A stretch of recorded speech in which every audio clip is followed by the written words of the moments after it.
A degree branding iron seared into the man's flesh, but he smiled. Finally, he could go on missions with his idol, the Iron Knight. However, the Iron Knight's first order was for him to clean his codpiece. Matt reluctantly scrubbed it down, but before their plane even reached the mission site, the Knight demanded they jump out. His reason? He was bored and wanted to go hunting.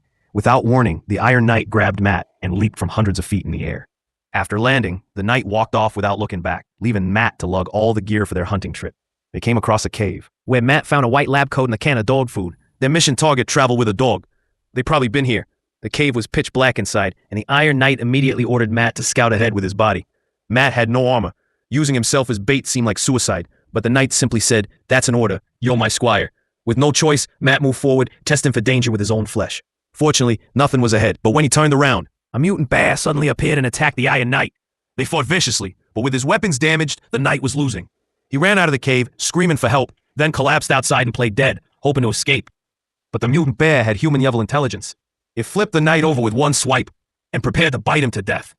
The Knight frantically ordered Matt to shoot. Matt froze for 2 seconds before finally raising his gun and taking down the bear. Instead of thanking Matt for saving his life, the Iron Knight cursed him out for hesitating, demanding he fetch medical supplies immediately, while threatening severe punishment when they returned. Stopped reaching for the medicine. This wasn't the hero he worshipped since childhood. He sat quietly and watched the Iron Knight die. Afterward, he put on the Knight's clothes and climbed into the powered armor. The feeling was incredible. A casual stone throw sent it flying half a mile away. One kick at a rock shattered an entire stone wall. His hands could shoot flames, and it looked like the armor could even fly. Matt quickly bought fuel at a wasteland market, planning to use the armor to complete the mission and redeem himself by catching their target. When he returned, he found some thugs pawing at the armor. He threw a stone to scare them off, but didn't realize they weren't afraid of him without the suit. They jumped him, beat him unconscious, then went back to figuring out the armor, hearing them successfully open it. Matt couldn't take it anymore. He grabbed 2 weapons and charged like a lone hero, taking down 2 of them. But the biggest one pinned him against the armor, grabbed his weapons and beat him brutally. At the critical moment, Matt reached into the armor side panel, grabbed the thug leader's head, and crushed his skull with one squeeze. The horrifying sight sent the others running.